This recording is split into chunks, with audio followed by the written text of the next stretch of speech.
এই যে বলেন নির্বাচন দেরি করতে চায় কারা? আমার কথার সাথে রাজনীতিবিদরা প্রথমে একমত হয় না, 2 মাস 4 মাস পরে একমত হয়।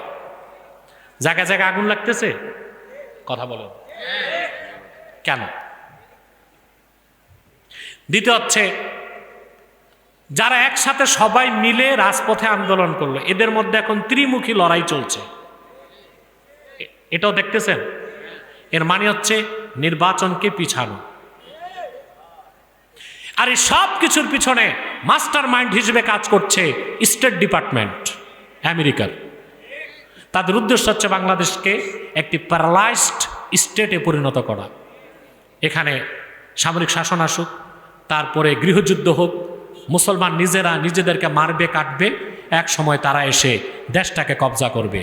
কারণ তাদের সুদূর প্রসারী চিন্তা হচ্ছে বাংলাদেশের পার্বত্য চট্টগ্রাম, ভারতের মিজোরাম, বার্মার আরাকান, এই 3টা স্টেট নিয়ে একটা খ্রিস্টান রাষ্ট্র বানাবে। খাতায় কলমে খ্রিস্টান রাষ্ট্র চালাবি ইহুদিরা। সুলতান মাহমুদ বালখি মাহি সাওয়ার রহমতুল্লাহ আজকে আসছে 440 হিজরিতে আসছে আফগানিস্তান হয়ে। ওনার বাবা ছিল বালখের বাদশাহ আফগানিস্তানে, খোরাসান অঞ্চলে, আফগান খোরাসান। বাবার রাজত্ব ত্যাগ করে দিনের দাওয়াতে বের হয়ে গেলেন। ছোট্ট একটা মুজাহিদ বাহিনী নিয়ে আসলেন প্রথম সন্দ্বীপে। কোথায়? সন্দ্বীপ থেকে মৎস্য আকৃতির নৌকায় বসে এসেছেন এখানে, এই মহাস্তাগরে। রাজা ছিল পরশুরাম। হযরত মাহমুদ বালখি রহমতুল্লাহ কালেমার দাওয়াত দিলেন। দাওয়াত পেয়েই পরশুরামের স্ত্রী আর মন্ত্রী মুসলমান হয়ে গেছে। সে তো চিন্তায় পড়ে গেছে। সকালবেলা সুলতান মাহমুদ বালখিকে অবরোধ করলো, সে ঘেরাও করলো। ময়দানে যুদ্ধ হলো, যুদ্ধে পরশুরাম নিহত হলো। প্রায় 1000 বছর আগে সুলতান মাহমুদ বালখি বাংলার উত্তরাঞ্চলের রাজধানী, এটা আগে রাজধানী ছিল, এখন তো ঢাকা, এই পুণ্ডবর্ধন ইতিহাসে যেটাকে বলা হয়, এটা একসময় রাজধানী ছিল। উত্তরবঙ্গের এই মূল জায়গায় মহাস্তাগরে ইসলামের ঝান্ডাকে উড্ডীন করে দিয়েছে। দাওয়াতও লাগছে, শোড অফ জাস্টিস, ইনসাফের তরবারিও। হাজার শাহ, ইসলামী রাজনীতি যদি হয় খেলাফতের পদ্ধতিতে, সেটা পূর্ণাঙ্গ ইসলাম নয়, পূর্ণাঙ্গ ইসলামের অংশ। জিহাদ ফি সাবিলিল্লাহ পূর্ণাঙ্গ ইসলাম নয়, পূর্ণাঙ্গ ইসলামের অংশ। তরিকত তাসাউফ ইলমে মারেফত পূর্ণাঙ্গ ইসলাম নয়, পূর্ণাঙ্গ ইসলামের অংশ। ইসলামের কোনো ভাগ নাই, ইসলামের কোনো ভার্সন নাই, ইসলামের কোনো প্যাটার্ন নাই। মুহাম্মদ সাল্লাল্লাহু আলাইহি ওয়াসাল্লাম 1500 বছর আগে আল্লাহর পক্ষ থেকে যে পূর্ণাঙ্গ জীবন বিধান দিয়ে গেছেন, সেটা পরিপূর্ণ, তার নাম দ্বীন ইসলাম। রাসূলুল্লাহর অনুসরণের বাইরে কোনো ইসলাম নাই। আমাদের ডানপন্থী বুদ্ধিজীবী যারা, তাদের স্লোগান খুব সুন্দর, বলে no east no west, Islam is the best. এখানে এই কথার মধ্যে একটু ফাঁকি আছে। কি আছে? পূবে না পশ্চিমে না, ইসলাম হচ্ছে সর্বশ্রেষ্ঠ, এতটুকু বললে হবে না। Islam is the best, Islam is the last, Islam is fully completed by almighty Allah. ইসলামই সর্বশ্রেষ্ঠ, ইসলামই পরিপূর্ণ, ইসলামই শেষ, ইসলামই চূড়ান্ত। ইসলাম হচ্ছে আল্লাহ কর্তৃক স্বীকৃত মনোনীত জীবন বিধান। এটা বলতে হবে, তাইলে আপনি মুসলিম। তাহলে আপনি কি? আল্লাহর ওলিগণ, অনেকে বুঝাতে চায় আল্লাহর ওলিগণ শুধু দাওয়াত দিয়েই দিন কায়েম করছে। আল্লাহর ওলিগণ যে শোড অফ জাস্টিস, জিহাদের ময়দানে তরবারি হাতে নিয়েছেন, তার সবচেয়ে বড় প্রমাণ সবচেয়ে ভালো কাজে কোরআন কারীমের তাফসীর শুনতে। নিশ্চয় আপনাদের এ রাত আর এই সময় আখিরাতে অত্যন্ত মূল্যবান সময় হিসেবে গণ্য হবে। আমরা যারা এসেছি এখানে, আমাদের পার্থিব জাগতিক রাজনৈতিক কোনো স্বার্থ নাই। আমরা এসেছি আল্লাহ তার হাবিবের রেজামন্দি হাসিল করতে, ইহকালীন কল্যাণ ও পরকালীন মুক্তির জন্য কোরআন সুন্নাহ থেকে দিক ও নির্দেশনা নিতে। ঠিক, আমরা এখানে বসার সঙ্গে সঙ্গে আমাদের প্রত্যেক মুমিনকে আল্লাহ তাআলা তালিবুল ইলমের মহান মর্যাদা দান করে দিয়েছে।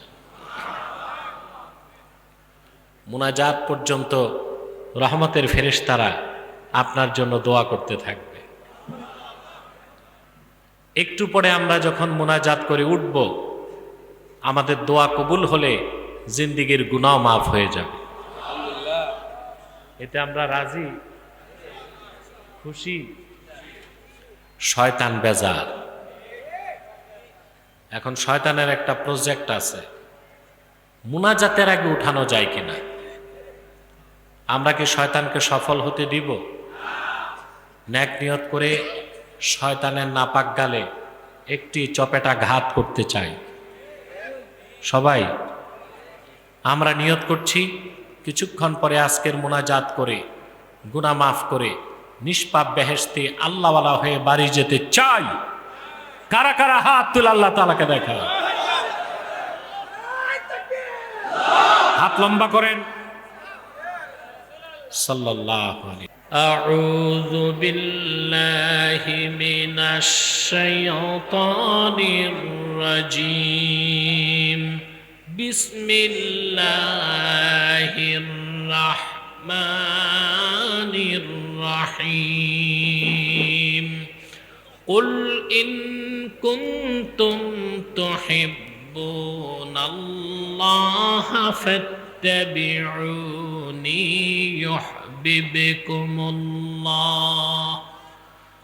يحببكم الله ويغفر لكم ذنوبكم والله غفور رحيم قل أطيعوا الله والرسول فإن تولوا فإن الله لا يحب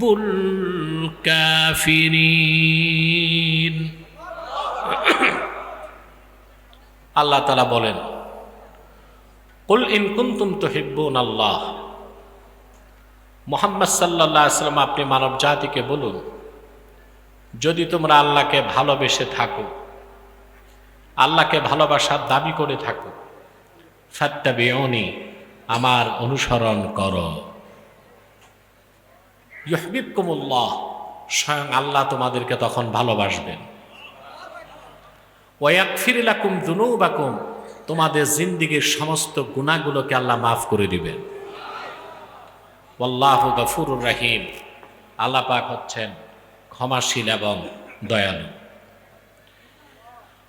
قل أطيعوا الله والرسول فإن تولوا فإن الله لا يحب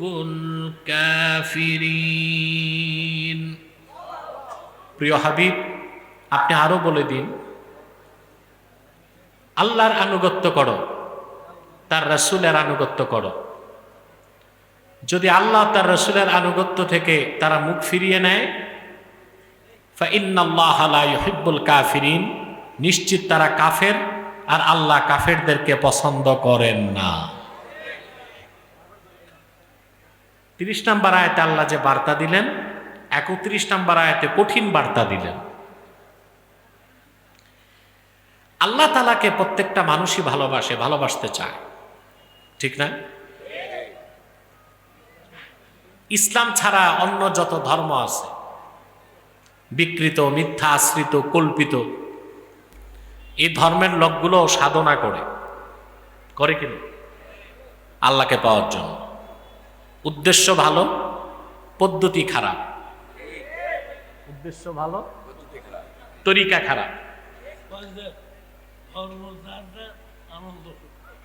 হ্যাঁ, ওই ভণ্ডদের কথা শুনতেছেন? মক্কায় কুরাইশরা, যত কুরাইশ নেতা ছিল তারা কেউ নাস্তিক ছিল না। আবু জেহেল সহ প্রত্যেক কুরাইশ নেতা আল্লাহকে বিশ্বাস করত,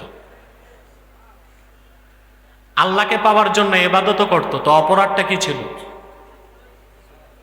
তরিকা খারাপ ছিল। কি ছিল? পদ্ধতি খারাপ ছিল। মক্কার কুরাইশরা যে নাস্তিক ছিল না, আল্লাহকে বিশ্বাস করতে, এটা জানেন? আল্লাহ পাক বলেন, ওয়ালা ইন সাআলতাহুম মান খালাকাস সামাওয়াতি ওয়াল আরদা ওয়া সাখখারাশ শামসা ওয়াল কমারা লা ইয়াকুলুন্নাল্লাহ। প্রিয় হাবিব, আপনি যদি পৌত্তলিক মূর্তি পূজারীদেরকে জিজ্ঞেস করেন এ আকাশ ও জমিন কে সৃষ্টি করেছেন, চাঁদ এবং সূর্যকে কে নিয়ন্ত্রণ করেন, তারা বলবে নিশ্চয়ই আল্লাহ। আল্লাহকে বিশ্বাস করত? কথা বলে না। কুরাইশ কাফেররা আল্লাহকে বিশ্বাস করত? জিজ্ঞেস করা হলো, তাহলে এই যে 360টা দেব দেবী লাত মানাত উজ্জা, এগুলোর ইবাদত কেন করো? ওরা জবাব দিছে, মা না'বুদুহুম ইল্লা লিয়ুকাররিবুনা ইলাল্লাহি যুলফা। আমরা এইসব লাত মানাত উজ্জা, হাতে বানানো কল্পিত দেব দেবতার ইবাদত করি এই জন্যে যেন তারা আমাদেরকে আল্লাহর কাছাকাছি পৌঁছায় দেয়। নাউজুবিল্লাহ বলেন। কোথায় নাউজুবিল্লাহ বলবেন আর কোথায় আল্লাহু আকবার, তাই তো বুঝলেন না। ওয়াজ শোনাবো কি? মাইকটা আর একটু সেটেল করো, নয়েজ মুক্ত করো, নয়েজ মুক্ত করো। হ্যাঁ, তো নষ্ট হয়েছে কেন? আমি আসার আগে বুঝা যায় ডাল মে কুছ কালা হ্যায়। প্রিয় ভাইরা, কথা শুনতেছেন তো? মক্কার কুরাইশ যারা, ওরা আল্লাহকে পেতে চাইতো, ঠিক কিনা? উদ্দেশ্য ছিল ভালো, তরিকা ছিল খারাপ। ইহুদিরা আল্লাহকে ভালোবাসার দাবি করেছে। উজাইরকে তারা মনে করতো আল্লাহর পুত্র, এই জন্য আল্লাহর সন্তুষ্টির জন্য উজাইরের ইবাদত করত। নাউজুবিল্লাহ বলে। খ্রিস্টানরা আল্লাহকে ভালোবাসার দাবি করেছিল, তারা ঈসাকে মনে করত আল্লাহর পুত্র, ঈসার ইবাদত করত। বেশক উজাইর এবং ঈসা আল্লাহর নগণ্য দাস, বান্দা। প্রত্যেকেই আল্লাহকে ভালোবাসার দাবি যখন করলো, আল্লাহ কোরআন কারিমে তার হাবিবের কাছে নাজিল করা ওয়াহিতে স্পষ্ট করলেন, আল্লাহকে ভালোবাসার দাবি করলে হবে না, আল্লাহকে ভালোবাসতে হলে সঠিক তরিকা গ্রহণ করতে হবে।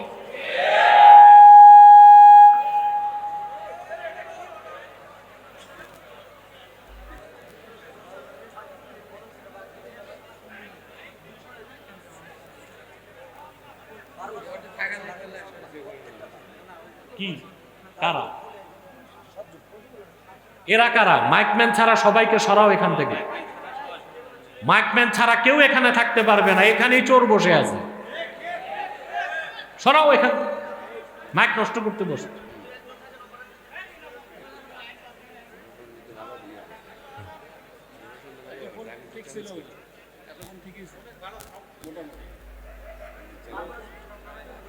বন্ধ করো, সব সরে যাও, মাইকম্যান ছাড়া কেউ থাকবে না।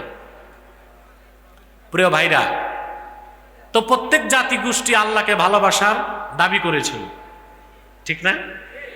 আল্লাহ ঘোষণা করলেন, কুল ইন কুনতুম তুহিব্বুনাল্লাহা ফাত্তাবিউনি ইউহিব্বুকুমুল্লাহু ওয়া ইয়াগফির লাকুম যুনুবাকুম ওয়াল্লাহু গফুরুর রহিম।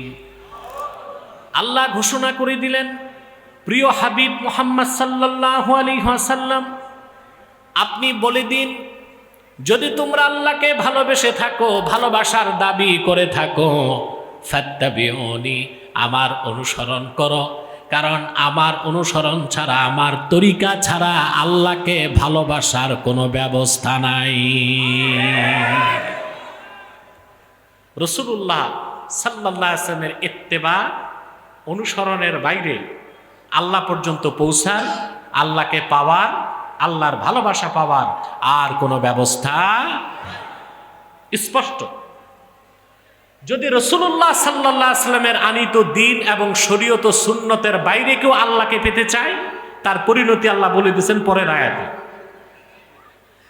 আল্লাহ রাব্বুল আলামিন বলেন, কুল আতিউল্লাহ ওয়ার রাসূল ফাইন তাওয়াল্লাউ ফাইন্নাল্লাহা লা ইউহিব্বুল কাফিরিন। হাবিব, আপনি সতর্ক করে বলে দেন, তোমরা আল্লাহর আনুগত্য করো, আল্লাহ রসুলের আনুগত্য করো। আল্লাহ তার রসুলের আনুগত্য থেকে যারা মুখ ফিরিয়ে নেয়, অন্য তরিকা খুঁজে, অন্য ব্যবস্থা খুঁজে, অন্য আদর্শ খুঁজে, অন্য দিন ধর্ম খোঁজে, নিশ্চিত তারা অবিশ্বাসী কাফের। ইন্নাল্লাহা লা ইউহিব্বুল কাফিরিন। কাফেরদেরকে আল্লাহ কখনো ভালোবাসেন না। কাফেরদের জন্য আল্লাহর ভালোবাসাও হারাম, কাফেরদের জন্য জান্নাতও হারাম। কথাগুলো বুঝতেছেন? আমরা প্রত্যেকে আল্লাহকে ভালোবাসতে চাই। আল্লাহকে ভালোবাসতে হলে তার হাবিবের অনুসরণের কোনো বিকল্প না। এখন আসে আল্লাহ তাআলার ভালোবাসা, এই ক্ষেত্রে কথা আছে। রাসূলুল্লাহ সাল্লাল্লাহু আলাইহি ওয়াসাল্লামকে ভালো না বেশে আল্লাহকে ভালোবাসা যায় না। এই জন্য সেই মুমিন যে তার জীবনের চেয়ে বেশি আল্লাহ তার রসুলকে ভালোবাসতে পেরেছে,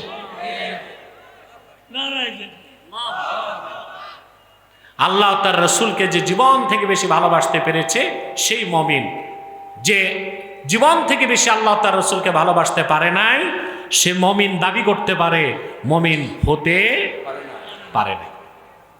আমি একটা তথ্য দিচ্ছি আপনাদেরকে। তাফসীর কুরতুবীতে ইমাম কুরতুবী নকল করেছেন, লাম্মা আমারা রাসূলুল্লাহ সাল্লাল্লাহু আলাইহি ওয়াসাল্লাম বিল হিজরা মিন মক্কাতাল মুকাররামাতি ইলাল মদিনাতিল মুনাওয়ারা জাআলা আর-রাজুলু ইয়াকুলু লিআবিহি ওয়াল আবু লিইবনিহি ওয়াল আখু লিআখিহি ওয়ার রাজুলু লিজাওজাতিহি ইন্না ক্বাদ উমিরনা বিল হিজরা।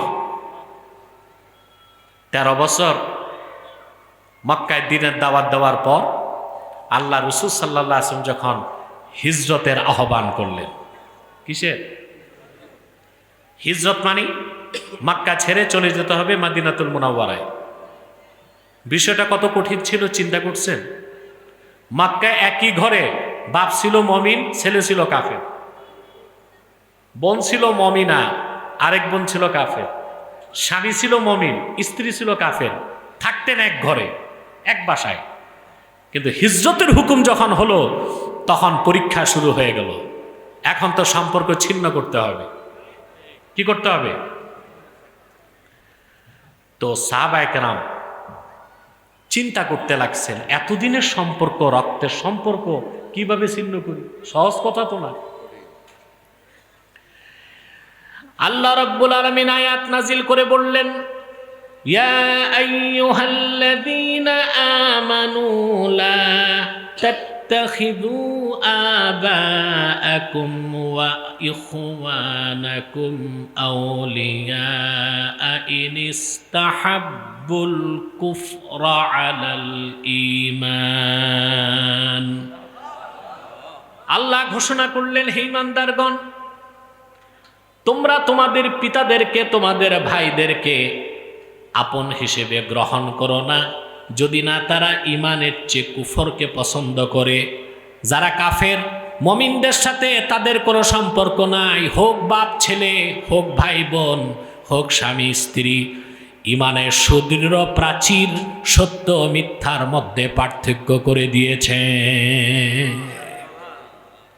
হিজরত করতেই হবে। সাহাবায়ে কেরামের এক বিরাট অংশ রওনা দিলেন, হিজরত করে মদিনাতুল মুনাওয়ারাতে চলে গেলেন। কিছু সাহাবী তারপরও রয়ে গেলেন। সম্পর্কটা তো একদিনের না, বাবা ছেলে, ভাই ভাই, ভাই বোন, স্বামী স্ত্রী, সম্পর্ক ছিন্ন কিভাবে করবেন চিন্তা করতে লাগলেন।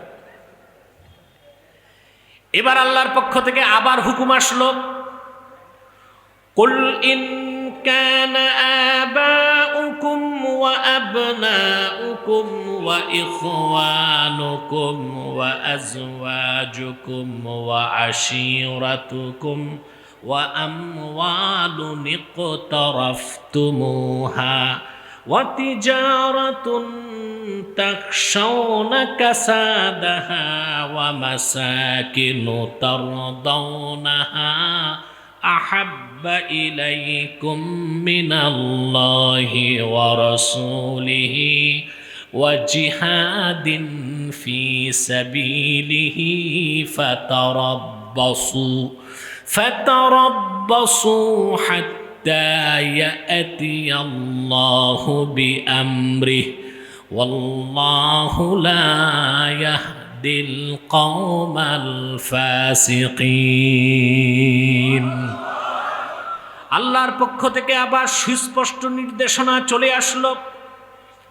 আল্লাহ বলেন, প্রিয় হাবিব, এখনো যারা হিজরত করে নাই, চিন্তায় আছে, আপনি তাদের উদ্দেশ্যে বলুন, ইন কানা আবাউকুম ওয়া আবনাউকুম ওয়া ইখওয়ানুকুম ওয়া আজওয়াজুকুম ওয়া আশীরাতুকুম, যদি তোমাদের পিতাগণ, তোমাদের সন্তানগণ, তোমাদের ভাইগণ, তোমাদের স্ত্রীগণ, তোমাদের নিকট আত্মীয় প্রতিবেশীগণ, ওয়া আমওয়ালুন ইকতারাফতুমুহা, তোমাদের সেই সম্পদ যা তোমরা অর্জন করেছ, ওয়া তিজারাতুন তাখশাউনা কাসাদাহা, আর সে ব্যবসা যার মন্দাটারে তোমরা ভয় পাও, ওয়া মাসাকিনু তারদাউনাহা, আর তোমাদের সুরম্য বাড়িঘর যেগুলোকে তোমরা খুব পছন্দ করো, আহাব্বা ইলাইকুম মিনাল্লাহি ওয়া রাসূলিহি ওয়া জিহাদিন ফি সাবিলিহি, এই সব কিছু যদি আল্লাহ তার রসুলের চেয়ে তোমাদের কাছে প্রিয় হয়, জিহাদ ফি সাবিলিল্লাহর চেয়ে প্রিয় হয়, ফাতারাব্বাসু, অপেক্ষা করো, ইনতাজিরু, অপেক্ষা করো, হাত্তা ইয়াতিয়াল্লাহু বিআমরিহি, আল্লাহর পক্ষ থেকে কঠোর সিদ্ধান্ত আল্লাহ নিয়ে আসার আগ পর্যন্ত অপেক্ষা করো। ফাতারাব্বাসু আই ইনতাজিরু, অপেক্ষা করো, হাত্তা ইয়াতিয়াল্লাহু বিআমরিহি, আল্লাহ কঠোর বিপর্যয় শাস্তি নিয়ে আসার আগ পর্যন্ত অপেক্ষা করো।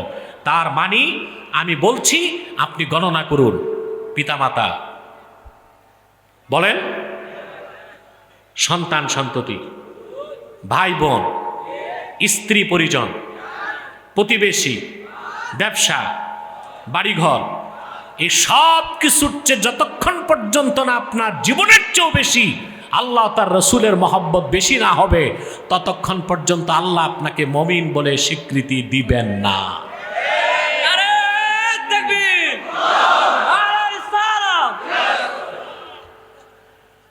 প্রিয় ভাইরা, এই আয়াত নাজিলের পর সমস্ত সাহাবী হিজরত করে চলে গেলেন মদিনাতুল মুনাওয়ারায়। বাপ ছেলেকে ছেড়ে দিলেন, ছেলে বাপকে, বোন বোনকে ছেড়ে দিল, স্বামী স্ত্রীকে, বাড়িঘর, সহায় সম্পদ সব রেখে চলে গেলেন হিজরত করে মদিনাতুল মুনাওয়ারায়। আল্লাহর হাবিবের সাহাবীগণ আল্লাহর এ কথার প্রমাণ দিয়েছেন, তারা জানমাল দিয়ে আল্লাহ তার রসুলকে সাহায্য করেছেন, দিন প্রতিষ্ঠায় জীবন দিয়েছেন, আর জীবনের চেয়ে বেশি আল্লাহ তার রসুলকে ভালোবাসার প্রমাণ সাহাবায়ে কেরাম দিতে পেরেছেন। মুসআব বিন উমাইর রাদিয়াল্লাহু তাআলা আনহু জলিলুল কদর সাহাবী, নাম শুনছেন ভাই? সাহাবায়ে কেরামের নামগুলো মনে রাখবেন, এতে মনে রাখলেও সোয়াব, বললেও সোয়াব। সন্তানদের নাম রাখবেন, বরকত হবে। মুসআব বিন উমাইর রাদিয়াল্লাহু তাআলা আনহু, তিনি, এরা এখন আসছে কেন মাহফিলে? তোমরা কি ঘুম থেকে আসছো নাকি? ও, মাদ্রাসা থেকে, আলহামদুলিল্লাহ। না, প্রচার একদম হয় নাই তা তো বলা যায় না, নাইলে লোক আসছে কোত্থেকে, মানে আরো প্রচার দরকার ছিল, সেটা ভিন্ন বিষয়। সম্মানিত সুধী, কথা শুনতেছেন, খেয়াল করছেন? মুসাব বিন উমাইর রাদিয়াল্লাহু তাআলা আনহু।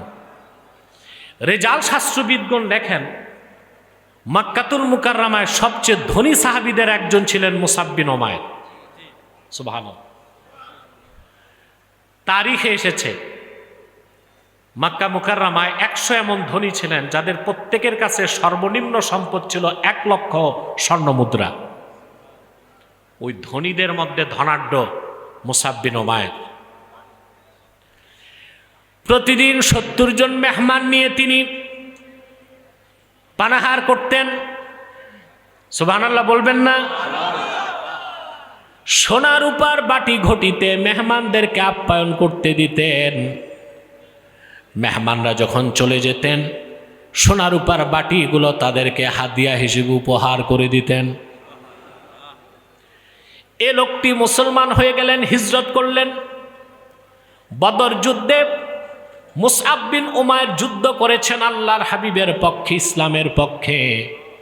আর তারই আপন ভাই আমের বিন উমাইর যুদ্ধ করেছে রাসূলুল্লাহর বিপক্ষে, ইসলামের বিপক্ষে। এক ভাই সত্যের পক্ষে, আরেক ভাই মিথ্যার পক্ষে। এই পার্থক্য করে দিছে কে? ঈমান। এজন্যই বলা হয় ইসলামের সুমহান আদর্শ হচ্ছে কালজয়ী আদর্শ। ইসলামের সুমহান আদর্শকে মোকাবেলা করার কোনো আদর্শ, কোনো মতবাদ পৃথিবীতে সৃষ্টি হয় নাই, এখনো নাই, কিয়ামত পর্যন্ত হতে পারে না। প্রিয় ভাইগণ, মুসাব বিন উমাইর রাদিয়াল্লাহু তাআলা আনহু বদর যুদ্ধে কাফেররা হেরে গেল। তার আপন ভাই আমের বিন উমাইর বন্দী হলো। চতুর আমের সাহাবীদেরকে বললেন, আমি রাসূলুল্লাহর বিশিষ্ট সাহাবী মুসাব বিন উমাইরের আপন ভাই। এটা শুনে সাহাবায়ে কেরাম তার হাতের রশি ঢিলা করে দিয়েছে, খাতির করছে, সাহাবীর ভাই। সকালবেলা যখন মুসাব বিন উমাইরের কথা শুনলেন, তিনি বললেন, সাহাবীরা শুনে রাখো, কাবার মালিক আল্লাহর কসম করে বলছি, বদর যুদ্ধে আল্লাহর হাবিবের বিরুদ্ধে যে অস্ত্র ধারণ করেছে ওই রকম কুলাঙ্গার আমি মুসাবের ভাই হতে পারে না। বাঁধো, শক্ত করে তার হাত পাও বেঁধে দাও। তার মায়ের প্রচুর টাকা, মনে মনে নিজেরও তো মা, ঈমান আনে নাই তো, পরিচয় দেয় না। তার মা থেকে মুক্তিপণ আদায় করে তারপরে তাকে ছাড়ো। উহুদ যুদ্ধে এই মুসাব বিন উমাইর রাসূলুল্লাহর সামনে দাঁড়াইছিলেন, যেন কাফেরদের নিক্ষেপ করা তীর ধনুক রাসূলুল্লাহ নূরের জিসিমে না লাগে। আল্লাহু আকবার।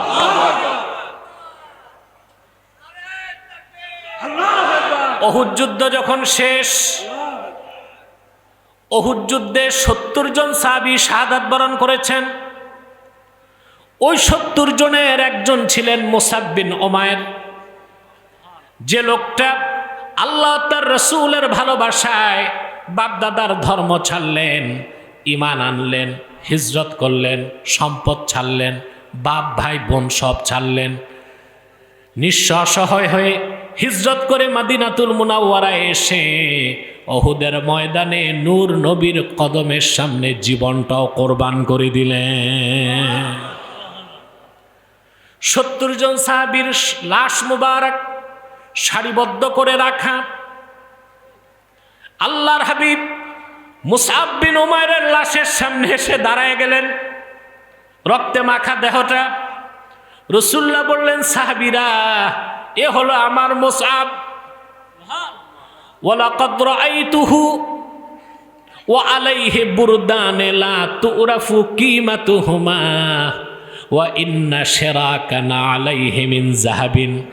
আমি মুসাবকে দেখেছি, এত ধনী ছিল, তার শরীরে যে 2টা চাদর ছিল ওই চাদরের বাজার মূল্য কত কারো জানা ছিল না। আর আমি দেখেছি আমার মুসআব যে জুতা পায়ে হাঁটতো সেই জুতার ফিতাটা ছিল খাঁটি সোনার তৈরি। এ মানুষটা সব কিছু উৎসর্গ করে দিল আল্লাহ ও তার হাবিবের ভালোবাসায়। সুবহানাল্লাহ বলবেন না?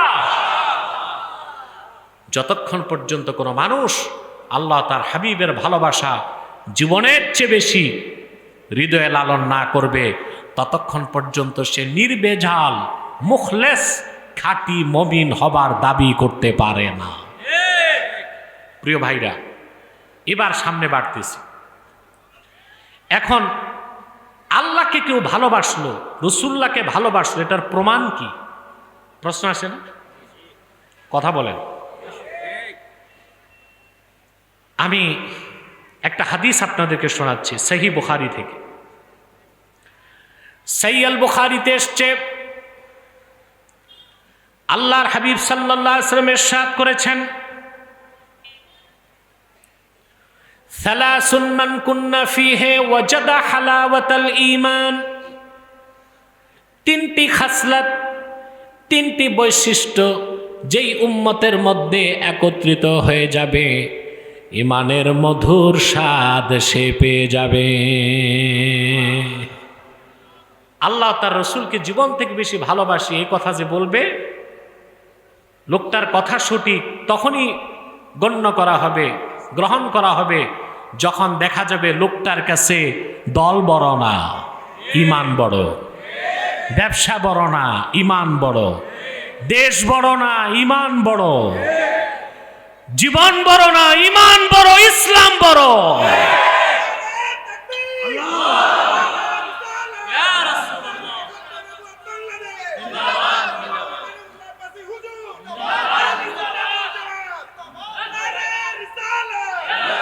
সাল্লাল্লাহু আলাইহি ওয়াসাল্লাম। আজ আমরা অনেকেই পলিটিক্যাল স্ট্যান্ডবাজি করতে যে দিন বিরোধী কাজে লিপ্ত হয়ে গেছি। রাজনৈতিক দলের নেতারা সমানে প্রতিযোগিতা করে পূজা মণ্ডপে দৌড়াইছে। এটা মুসলমানের কাজ না। শুধু মূর্তির সামনে মাথা নত করলেই শিরক না, সম্মানের সাথে মূর্তির সামনে দাঁড়ানোটাও শিরক। পরিষ্কার হানাফি মাযহাবের প্রসিদ্ধ ফাতাওয়ার কিতাব বাজ্জাজিয়াতে এসেছে, ওয়ামান রাদিয়া বিল কুফরে ফাহুয়া কাফের। কাফেররা কোনো ধর্মীয় কাজ করছে যা কুফরি, সেটাতে সন্তুষ্টি প্রকাশ যে করবে সেও কাফের। হিন্দু, বৌদ্ধ, খ্রিস্টান, তাদেরকে আপনি মানবিক সহযোগিতা করতে পারবেন। খাবার নাই খাবার দেন, ঘর নাই ঘর দিবেন, চিকিৎসা সেবা দিতে পারবেন, কিন্তু তার ধর্মীয় কোনো উৎসবে একাত্মতা পোষণ করা যায় না। এটা শিরক। এটা মনে রাখতেই হবে। আমাদের কাছে সবচেয়ে বড় হচ্ছে ইসলাম। আজ রাজনৈতিক নেতাদের একটা ডায়লগ আছে, ব্যক্তির চেয়ে দল বড়, দল থেকে দেশ বড়। আমি বলি স্লোগান এতটুক না, স্লোগান হবে ব্যক্তির চেয়ে দল বড়, দল থেকে দেশ বড়, দেশ থেকে আমার জান বড়, আমার জান থেকে ঈমান বড়, কোরআন বড়, ইসলাম বড়। নারায়ে তাকবীর, নারায়ে রিসালাত, তারিকে খাতমে নবুওত। সম্মানিত সুধী, কথাগুলো শুনতেছেন? রাসূলুল্লাহ সাল্লাল্লাহু আলাইহি ওয়াসাল্লাম বলেছেন, তিনটি খাসলত যার মধ্যে একত্রিত হবে, ঈমানের মধুর স্বাদ সে পেয়ে যাবে। মান কানা আল্লাহু ওয়া রাসূলুহু আহাব্বা ইলাইহি মিম্মা সাওয়াহুমা। ব্যক্তির প্রথম খাসলত হচ্ছে, ব্যক্তির নিকট আল্লাহ তার রাসূল সব কিছুর চেয়ে অধিক প্রিয় হবে। সুবহানাল্লাহ। ওয়ামান ইউহিব্বু আবদান লা ইউহিব্বুহু ইল্লা লিল্লাহ, ওয়ামান ইউহিব্বুল মারআ লা ইউহিব্বুহু ইল্লা লিল্লাহ। ব্যক্তি কাউকে ভালোবাসবে আল্লাহর জন্য। কার জন্য? ভালোবাসা কার জন্য হবে? শত্রুতা কার জন্য হবে? আমরা এই নীতিতে চলি। সেজন্য বিগত 16 বছর আমাদেরকে দেখেছেন ফেসিবাদের, শিরক, কুফরের বিরোধিতা করেছি। আর 5ই আগস্টের পর থেকে বর্তমানে যারা দায়িত্বে আছে, ইসলাম বিরোধী তাদের প্রত্যেকটি কাজের সমালোচনা করেছি, গঠনমূলক প্রতিবাদ করেছি আমরা। কারণ আমাদের তো কোনো পলিটিক্যাল ইন্টেনশন নাই, আমরা যা বলবো দিনের স্বার্থে। ভালোবাসা কার জন্য? দুশ্মনী কার জন্য? ওয়ামান ইয়াকরাহু আইয়াউদা ফিল কুফরে বাদা ইয আনকাযাহুল্লাহ কামা ইয়াকরাহু আইয়ুলকা ফিন নার। বান্দার তৃতীয় খাসলত হবে সে ঈমান আনার পর আবার কুফরকে গ্রহণ করা, ফিরে যাওয়াকে ওই রকম অপছন্দ করবে জীবন্ত আগুনে ফেলে দেওয়াকে সে যেই রকম অপছন্দ করবে। তাহলে আল্লাহ তার রসুলকে জীবনের চেয়ে বেশি ভালোবাসতে পেরেছি, এটার প্রমাণ হলো ঈমানের মধুর স্বাদ পাওয়া যাবে। তখন ঈমানটা বড় হবে, জীবনটা বড় হবে। এখন এটার প্রকাশ কি? তার রসুল সাল্লাল্লাহু আলাইহি সাল্লামের ভালোবাসা জীবনের চেয়ে বেশি যার হৃদয়ে লালন করবে তার দ্বারা প্রকাশ কিভাবে ঘটবে? প্রশ্ন আসে কিনা বলেন? বুখারী শরীফের বিখ্যাত সরা উমদাতুল কারি, আরেকটি সরা ফাতহুল বারি, আরেকটি সরা ইরশাদুস সারি, তিনটা সরার মধ্যে এসেছে কাছাকাছি ব্যাখ্যা। এই হাদিসের ব্যাখ্যায় মুহাদ্দিসগণ বলেন, ইন্না সামারাতা মাহাব্বাতিল্লাহি আজ্জা ওয়া জাল্লা ইমতিসালু আওয়ামিরিহি ওয়া ইজতিনাবু নাওয়াহিহি। আল্লাহ তাআলাকে জীবনের চেয়ে বেশি ভালোবাসি, এটার প্রমাণ হচ্ছে বান্দা আল্লাহর সব হুকুমগুলো মানবে আর সব নিষেধগুলো ছাড়বে। আমরা কি আল্লাহর সব হুকুম মানি, সব নিষেধ ছাড়ি? দেখা যায় আমাদের সমাজে যে লোকটা নামাজ পড়ছে ওই লোকটা আবার সুদ খাচ্ছে, যে লোকটা রোজা রাখে সে লোকটা পাল্লায় ওজনে কম দেয়, আবার যে লোকটা হজ করে এসেছে আরেকজনের জমিন দখল করে। তাহলে বোঝা গেল সে আল্লাহর হুকুম মানে, নিষেধগুলো ছাড়ে না। তা আল্লাহকে ভালোবাসার প্রকাশ ঘটবে কিভাবে? আল্লাহর হুকুমগুলোকে মানবে বান্দা, নিষেধগুলোকে ছাড়বে। ওয়া ইন্না সামারাতা মাহাব্বাতি রাসূলিল্লাহি সাল্লাল্লাহু আলাইহি ওয়াসাল্লাম ইত্তিবাউ সুন্নাতিহি ওয়াল মুলাজামাতু বিশরিয়াতিহি। নূর নবীজি মুহাম্মদ সাল্লাল্লাহু আলাইহি সাল্লামের ভালোবাসা জীবনের চেয়ে বেশি যখন অন্তরে আসবে, সেটার প্রকাশ হলো আল্লাহর হাবিব মুহাম্মদ সাল্লাল্লাহু আলাইহি সাল্লামের অনুসরণ করা হবে, ওনার শরীয়তকে আঁকড়ে ধরা হবে। অর্থাৎ যে ব্যক্তি আল্লাহ তার রসুলকে জীবনের চেয়ে বেশি ভালোবাসবে সে আল্লাহর সব হুকুম মানবে, সব নিষেধ ছাড়বে, আর আল্লাহ রসুলের সুন্নতের অনুসরণ করবে, ওনার রেখে যাওয়া শরীয়তের বিরুদ্ধে কিছু কাজ করবে না।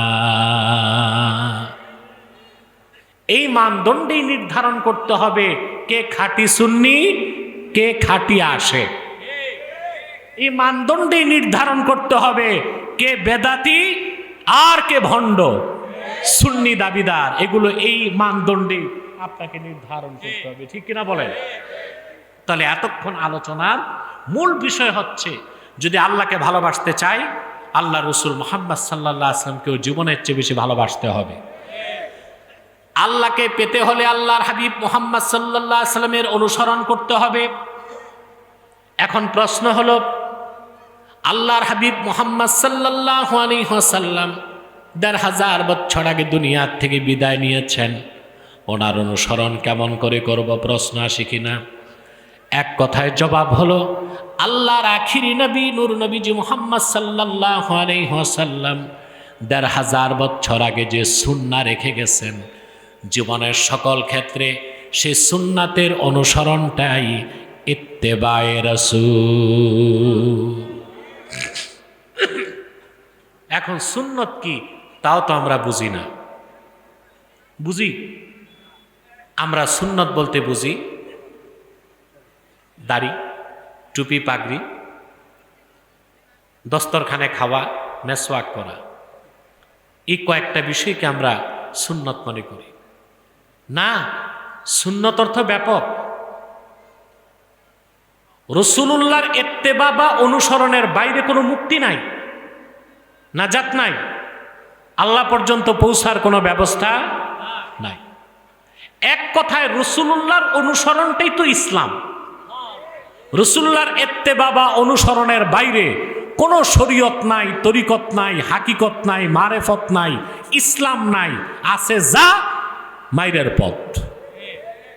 কি আছে? রাসূলুল্লাহর অনুসরণের বাইরে রাসূলুল্লাহ যে তরিকা দিয়েছেন, যে দিন দিয়েছেন, যে শরীয়ত দিয়েছেন, তার বাইরে মুক্তি নাজাতের কোনো ব্যবস্থা নাই, কোনো শরীয়ত তরিকা নাই। আছে? এক কথায় আমি আপনাদের ব্যাখ্যা দিচ্ছি। আল্লাহর হাবিব মুহাম্মদ সাল্লাল্লাহু আলাইহি ওয়াসাল্লাম যেটা হুকুম করেছেন, আল্লাহ সেটাকে ফরজ বানায় দিয়েছেন। তিনি যা নিষেধ করেছেন, আল্লাহ সেটারে হারাম করে দিয়েছেন। তিনি যা পছন্দ করেছেন, আল্লাহ দিন বানায় দিয়েছেন। তিনি যা পছন্দ করেছেন, আল্লাহ বদ্দিন বানায় দিয়েছেন। ঠিক কিনা? যেমন হিজরতের পর রাসূলুল্লাহ সাল্লাল্লাহু আলাইহি ওয়াসাল্লাম 16 কি 17 মাস বাইতুল মুকাদ্দাসের দিকে নামাজ পড়েছেন। আপনাদের কষ্ট হচ্ছে? আরো কিছু সময় কষ্ট দিব? নড়াচড়া করা যাবে না, মনোযোগ দিয়ে শুনতে হবে, একটা মেসেজ নিয়ে বাড়ি যেতে হবে, ঠিক না? রাসূলুল্লাহ সাল্লাল্লাহু আলাইহি ওয়াসাল্লাম বাইতুল মুকাদ্দাসের দিকে নামাজ পড়েছে, কিন্তু রাসূলুল্লাহ দিলের টান ছিল কাবার দিকে। কিন্তু রাসূলুল্লাহ সাল্লাল্লাহু আলাইহি ওয়াসাল্লাম মুখে আল্লাহকে বলতেন না, অপেক্ষা করতেছিলেন আল্লাহ কখন মনের কথা শুনবেন। আল্লাহ রাব্বুল আলামিন কোরআন কারীমে বলেন, কদ নারা তাকাল্লুবা ওয়াজহিকা ফিস সামা। মুহাম্মদ সাল্লাল্লাহু আলাইহি ওয়াসাল্লাম, বারবার আপনি আকাশের দিকে তাকান, এটা আমি লক্ষ্য করি। অনতি বিলম্বে আমি আপনার মন যেটা চায় সেটারই কেবলা বানায় দিব। বুখারী শরীফ সাক্ষ্য দেয়, সাহাবায়ে কেরামকে নিয়ে আল্লাহর হাবিব মসজিদ জুল কেবলাতাইনে নামাজ পড়ছিলেন। আল্লাহর হাবিব যখন আসর নামাজের রুকুতে গেলেন, তখন আল্লাহ নির্দেশ জারি করে বললেন, ফাওয়াল্লি ওয়াজহাকা শাতরাল মসজিদিল হারাম। প্রিয় হাবিব, দোস্ত আমার মুহাম্মদ সাল্লাল্লাহু আলাইহি ওয়াসাল্লাম, এখন থেকে আপনি চেহারা মোবারকটা কাবার দিকে ঘুরিয়ে নেন। হুজুর যেটা পছন্দ করলেন ওটা দিন হয়ে গেল। সুবহানাল্লাহ। রাসূলুল্লাহ সাল্লাল্লাহু আলাইহি সাল্লাম বলেছেন, আল হাজ্জু আরাফা, হজের সবচেয়ে বড় ফরজ কাজ হচ্ছে আরাফা, ঠিক না?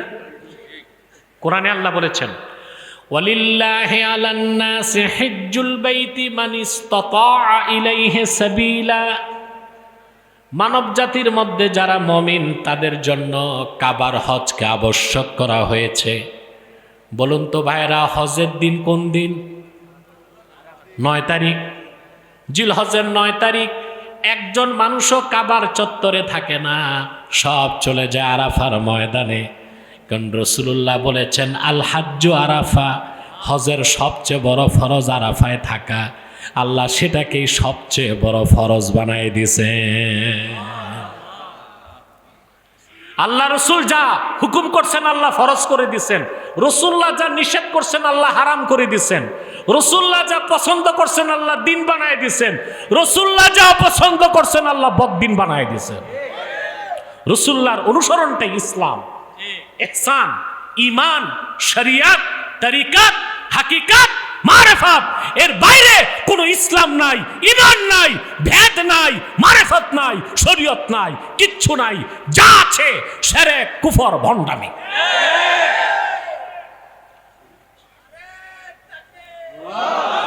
কেন বললাম? আজ 16 বছর আপনারা দেখছেন বামপন্থী বুদ্ধিজীবীরা আমার সাথে ডিবেটে বসছে অনেক। আল্লাহর হাবিবের জুতা মুবারকের সদকায় প্রত্যেক নাস্তিক জিন্দিক পরাজিত হয়েছে। এখন আবার বের হয়েছে ডানপন্থী বুদ্ধিজীবী, এরা আবার মধুর সাথে বিষ মিশায়া ঈমান নষ্ট করে।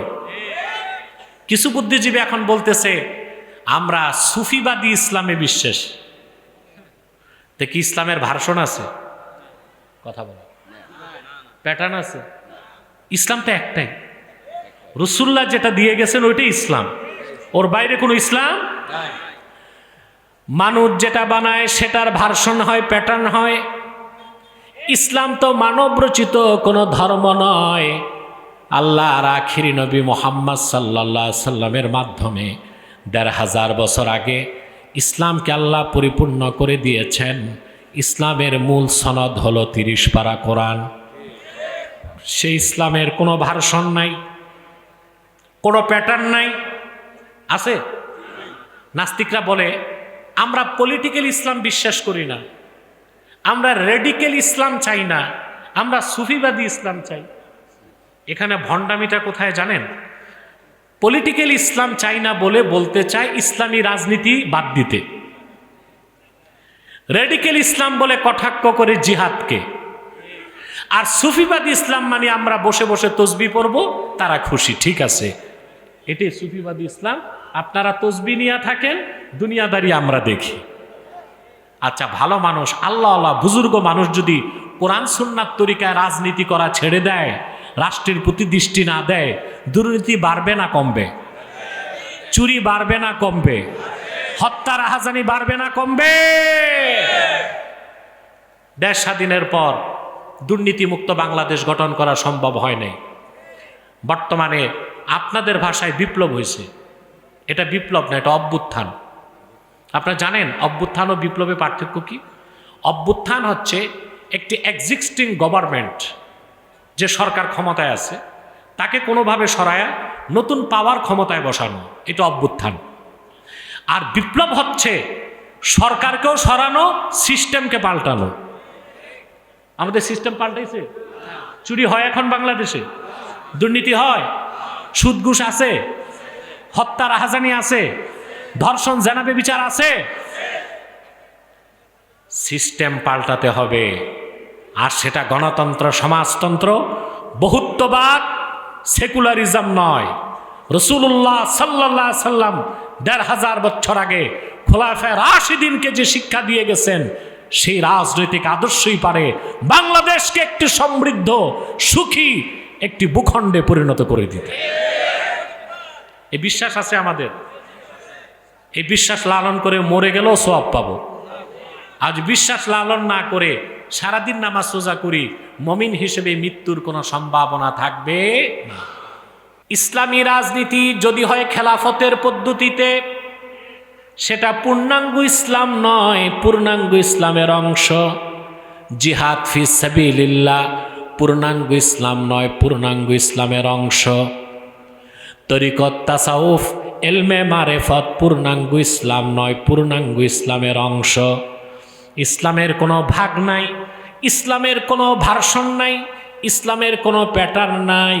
মুহাম্মদ সাল্লাল্লাহু আলাইহি ওয়াসাল্লাম ১৫০০ বছর আগে আল্লাহর পক্ষ থেকে যে পূর্ণাঙ্গ জীবন বিধান দিয়ে গেছেন, সেটা পরিপূর্ণ, তার নাম দ্বীন ইসলাম। রাসূলুল্লাহর অনুসরণের বাইরে কোনো ইসলাম নাই। আমাদের ডানপন্থী বুদ্ধিজীবী যারা, তাদের স্লোগান খুব সুন্দর, বলে no east, no west, Islam is the best. এখানে এই কথার মধ্যে একটু ফাঁকি আছে। কি আছে? পূবে না পশ্চিমে না, ইসলাম হচ্ছে সর্বশ্রেষ্ঠ, এতটুকু বললে হবে না। Islam is the best, Islam is the last, Islam is fully completed by almighty Allah. ইসলামই সর্বশ্রেষ্ঠ, ইসলামই পরিপূর্ণ, ইসলামই শেষ, ইসলামই চূড়ান্ত। ইসলাম হচ্ছে আল্লাহ কর্তৃক স্বীকৃত মনোনীত জীবন বিধান।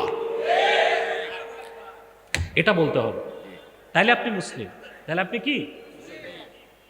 আল্লাহর ওলিগণ, অনেকে বুঝাতে চায় আল্লাহর ওলিগণ শুধু দাওয়াত দিয়েই দিন কায়েম করছে। আল্লাহর ওলিগণ যে শোড অফ জাস্টিস, জিহাদের ময়দানে তরবারি হাতে নিয়েছেন, তার সবচেয়ে বড় প্রমাণ সুলতান মাহমুদ বালখি মাহি সাওয়ার রহমতুল্লাহ। আজকে আসছেন 440 হিজরিতে আসছেন আফগানিস্তান হয়ে। ওনার বাবা ছিল বালখের বাদশাহ আফগানিস্তানে, খোরাসান অঞ্চলে, আফগান খোরাসান। বাবার রাজত্ব ত্যাগ করে দ্বীনের দাওয়াতে বের হয়ে গেলেন। ছোট্ট একটা মুজাহিদ বাহিনী নিয়ে আসলেন প্রথম সন্দ্বীপে। কোথায়? সন্দ্বীপ থেকে মৎস্য আকৃতির নৌকায় বসে এসেছেন এখানে, এই মহাস্তাগরে। রাজা ছিল পরশুরাম। হযরত মাহমুদ বালখি রহমতুল্লাহ কালেমার দাওয়াত দিলেন। দাওয়াত পেয়েই পরশুরামের স্ত্রী আর মন্ত্রী মুসলমান হয়ে গেছে। সে তো চিন্তায় পড়ে গেছে। সকালবেলা সুলতান মাহমুদ বালখিকে অবরোধ করলো, সে ঘেরাও করলো। ময়দানে যুদ্ধ হলো। যুদ্ধে পরশুরাম নিহত হলো। প্রায় 1000 বছর আগে সুলতান মাহমুদ বালখি বাংলার উত্তরাঞ্চলের রাজধানী, এটা আগে রাজধানী ছিল, এখন তো ঢাকা, এই পুণ্ডবর্ধন ইতিহাসে যেটাকে বলা হয়, এটা একসময় রাজধানী ছিল। উত্তরবঙ্গের এই মূল জায়গায় মহাস্তাগরে ইসলামের ঝান্ডাকে উড্ডীন করে দিয়েছে। দাওয়াতও লাগছে, শোড অফ জাস্টিস, ইনসাফের তরবারিও। হযরত শাহজালাল ইয়ামানি মুজাররদি, বুকে ছিল তার কোরআন, বগলে ছিল জায়নামাজ, হাতে ছিল ইনসাফের তরবারি। গৌর গোবিন্দ দিনের দাওয়াত নেয় নাই, যুদ্ধে এসেছে। তিনি তখন শোড অফ জাস্টিস, ইনসাফের তরবারি দিয়ে মুশরিকের বিষদাঁত ভেঙে দিয়েছেন। বাংলার উত্তর পূর্বাঞ্চলে দ্বীনের ঝান্ডা তিনি উড্ডীন করে দিয়েছেন। ইসলামকে ভাগ করার সুযোগ, জিহাদ ইসলামের অংশ, দাওয়াত ইসলামের অংশ, তরিকত তাসাউফ এলমে মারেফত ইসলামের অংশ, ইসলামী রাজনীতি ইসলামের অংশ। তাই বলি ইসলামকে বিভিন্ন ভার্সনে প্যাটার্নে ভাগ করার সুযোগ আমি বুঝাতে পারতেছি। এক কথায় আল্লাহর হাবিব মুহাম্মদ সাল্লাল্লাহু আলাইহি ওয়াসাল্লামের ইত্তেবা বা অনুসরণটাই ইসলাম। আমার ভাইরা, সেজন্য আল্লাহ রাব্বুল আলামিন বলেছেন, কুল ইন কুনতুম তুহিব্বুনাল্লাহা ফাত্তাবিউনি ইউহিব্বুকুমুল্লাহ। মুহাম্মদ সাল্লাল্লাহু আলাইহি ওয়াসাল্লাম, আপনি বলে দিন, যদি তোমরা আল্লাহকে ভালোবাসার দাবি করে থাকো, আমার অনুসরণ করো। সুবহানাল্লাহ। আল্লাহ তোমাদের ভালোবাসবেন, আল্লাহ তোমাদের জীবনের গুনাহ মাফ করে দিবেন। বলেন সুবহানাল্লাহ। এখন শিক্ষাটা কি নিব? শিক্ষা হচ্ছে ঈমান আনার পরে, আল্লাহর হাবিব মুহাম্মদ সাল্লাল্লাহু আলাইহি ওয়াসাল্লামের উম্মত হওয়ার পরে খাঁটি মুমিন হতে হলে জীবনের সকল ক্ষেত্রে সুন্নাহের অনুসরণ করতে হবে। এখন সুন্নার ব্যাখ্যা লাগবে না? আমরা তো সুন্নাহ পালন করি ফজিলত অর্থে। দস্তরখানে খেলাম, মেসওয়াক করলাম, পাগড়ি মাথায় দিয়ে নামাজ পড়লাম, এই কয়েকটা বিষয়কে আমরা সুন্নত মনে করি না। সুন্নতকে বিশ্বাস করতে হবে নীতি হিসেবে, আর সুন্নতকে আমল করতে হবে হুকুম হিসেবে। কথাটা বুঝাতে পারি না? সুন্নতকে বিশ্বাস করতে হবে নীতি হিসেবে, আর সুন্নতকে আমল করতে হবে হুকুম হিসেবে, ফজিলত হিসেবে। আমি একটা উদাহরণ দিচ্ছি। এশার নামাজ আপনারা কয় রাকাত পড়েছেন? ফরজ কয় রাকাত?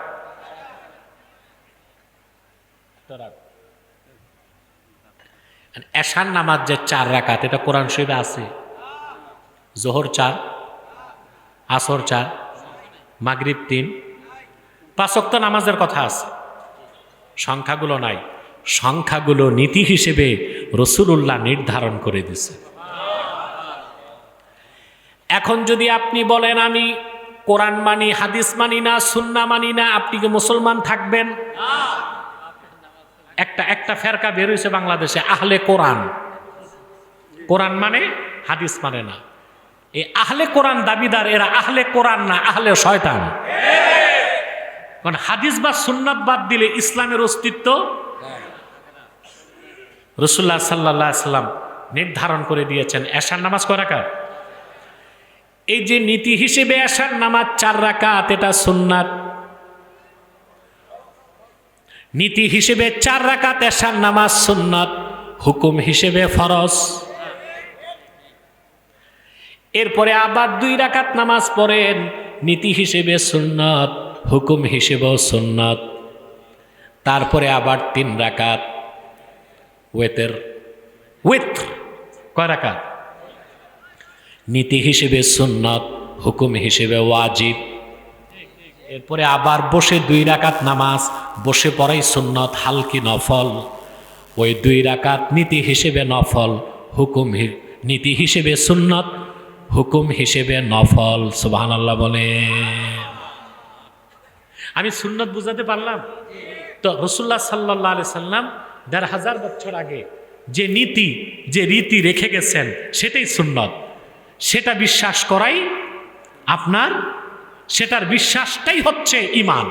আর সেটার অনুসরণ করলেই আপনি আল্লাহ তাআলার খাঁটি মুমিন বান্দা হতে পারবেন, আল্লাহর ভালোবাসা পেতে পারবেন। কথা বুঝাতে পারলাম? এবার আসেন দ্বিতীয় আয়াতে চলে যাচ্ছি। রাসূলুল্লাহ সাল্লাল্লাহু আলাইহি সাল্লামের আদর্শের অনুসরণ, সুন্নাহের অনুসরণ, ওনার দ্বীনের অনুসরণ, ওনার শরীয়তের অনুসরণ ঐচ্ছিক না আবশ্যিক? জোরে বলতে হবে। না ঐচ্ছিক? আল্লাহ পরের আয়াতে বলে দিয়েছেন, কুল আতিউল্লাহা ওয়ার রাসূলা ফাইন তাওয়াল্লাউ ফাইন্নাল্লাহা লা ইউহিব্বুল কাফিরিন। প্রিয় হাবিব মুহাম্মদ সাল্লাল্লাহু আলাইহি সাল্লাম, আপনি বলে দিন, তোমরা আল্লাহর আনুগত্য করো, তার রাসূলের আনুগত্য করো। যদি এর থেকে তারা মুখ ফিরায় নেয়, এরা মুসলমান হতে পারবে না, এরা কাফের। আর আল্লাহ তাআলা কাফেরদেরকে ভালোবাসেন না। তাহলে বোঝা যাচ্ছে ব্যক্তি জীবন, সমাজ জীবন, রাষ্ট্র জীবন, ইহকালীন কল্যাণ ও পরকালীন মুক্তির জন্যে ইসলামের বাইরে যাবার কোনো সুযোগ নাই, সুন্নাহের বাইরে যাবার কোনো সুযোগ নাই। যদি এর বাইরে যে কেউ কিছু খোঁজে, সে তো মুসলমানই না। আমাদের দেশে অনেক দাড়িওয়ালা টুপিওয়ালাও এখন পশ্চিমাদের আদর্শ খুঁজতেছে, ঠিক কিনা বলেন? এটা চরম পর্যায়ের আত্মঘাতী সিদ্ধান্ত। মুসলমানকে তার ন্যারেটিভ ঠিক রাখতে হবে। সুন্নাহের বাইরে কোনো রাজনীতি মানি না, সুন্নাহের বাইরে শিক্ষানীতি মানি না, সুন্নাহের বাইরে ইবাদত মানি না, সুন্নাহের বাইরে যুদ্ধনীতি মানি না, ঠিক কিনা বলেন? রাসূলুল্লাহ সাল্লাল্লাহু আলাইহি সাল্লামের সুন্নাহের অনুসরণটা, সুন্নাহের বিশ্বাসটা আবশ্যিক, এটা ঐচ্ছিক নয়। কথা বুঝতে পেরেছেন? আল্লাহ আমাদেরকে কবুল করুক, আল্লাহ আমাদেরকে মঞ্জুর করুক। বলুন আল্লাহুম্মা আমিন। সাদাকাল্লাহুল আযীম ওয়া সাদাকা রাসূলুহুন নবিয়ুল কারীম ওয়া নাহনু আলা যালিকা মিনাশ শাহিদিন ওয়াশ শাকিরিন। আলহামদুলিল্লাহি রাব্বিল আলামিন। বসেন। এ ভাঙ্গা মাইক নিয়ে 1.5 ঘন্টা চলছে, আলহামদুলিল্লাহ। গাড়ি যদি নষ্ট হয়, এখন আর উঠবেন না মুনাজাত না করে, একটা লোক উঠার চেষ্টা করবেন না, ধৈর্যের সাথে বসে যান। আপনারা তো আউলিয়া কেরাম না যে মুনাজাত লাগে না। আউলিয়া কেরাম না আমার মতো গুনাহগার? তা বসেন চুপচাপ। প্রিয় বন্ধুগণ, আমি তাহরিকে খাতমে নবুয়ত বাংলাদেশের পক্ষ থেকে কিছু কথা বলছি। আমার স্নেহের যুবকগুলো কোথায়? ওরা কই? আছে নাকি স্টেজের আশেপাশে? থাকো, পিছনে দাঁড়াও। এরা হচ্ছে তাহরিকে খাতমে নবুয়তের সৈনিক। আলহামদুলিল্লাহ বলেন। খাতমে নবুয়তের আন্দোলন প্রত্যেক মুসলমানের উপর ফরজ, ঠিক কিনা? আমাদেরকে ঈমানের মৌলিক বিষয়ে এক থাকতে হবে। এখানে বিভিন্ন দলমতের লোক আছে, আপনাদের মধ্যে আছে না? কিন্তু দ্বীনের স্বার্থে আমাদের এক হতে হবে। কি হতে হবে? দ্বীনের স্বার্থ না থাকলে, রাজনৈতিক ঐক্য যদি আমরা করি, মুসলমানেরা যত রাজনৈতিক দল আছে বাংলাদেশে, সব যদি আমরা এক প্ল্যাটফর্মে আসি, আমরা রাষ্ট্র ক্ষমতায় যেতে পারবো না। দ্বীনের স্বার্থে যদি এক হই, তো বাংলাদেশ আমাদের কবজায় চলে আসবে। রাজনৈতিক স্বার্থে না। কোন স্বার্থে? দ্বীনের স্বার্থে। 3টি স্বার্থে আমাদের এক হইতে হবে। ইসলামের সুমহান স্বার্থ রক্ষায় আমাদের ঐক্যবদ্ধ হইতে হবে। মুসলমানদের মৌলিক দাবিগুলো আদায়ে আমাদের এক হইতে হবে। আমাদের দাবিগুলো কেউ আদায় করে? কথা বলেন। 54 বছর প্রায় দেশ স্বাধীন হলো, মুসলমানদের রক্তের উপর পা রেখেই সবাই ক্ষমতায় যায়, কিন্তু মুসলমানদের দাবি আদায়ে যখন তারা মাঠে নামে, মুসলমানের টাকায় কিনা ট্যাক্স ও ভ্যাটের পয়সায় বুলেট মুসলমানের সিনায় নিক্ষেপ করা হয়। এটাই বাস্তবতা না? আমাদের মৌলিক দাবিগুলো আদায় হয়। 50 বছর আগ থেকে মুসলমানরা দাবি করতেছে কাদিয়ানীদেরকে অমুসলিম ঘোষণা করো। কোন সরকার এই দাবি মানছে? মুরতাদের শাস্তি মৃত্যুদণ্ড চাই, এ দাবি আমরা করতেছি। ধর্ষণের শাস্তি মৃত্যুদণ্ড মেনে নেওয়া হয়েছে, কিন্তু মুরতাদের শাস্তি মৃত্যুদণ্ড এই দাবি মানা হয় না। হয়েছে? তাহলে ইসলামের সুমহান স্বার্থগুলো রক্ষায় আমাদেরকে এক হইতে হবে। আর 3 নাম্বার, বাংলাদেশের স্বাধীনতা রক্ষায় এক হতে হবে। এই দেশের স্বাধীনতার পক্ষে বিগত 12 মাসে আমি যত কথা বলেছি, 50 বছরে কেউ স্বাধীনতার পক্ষে এত কথা বলে নাই।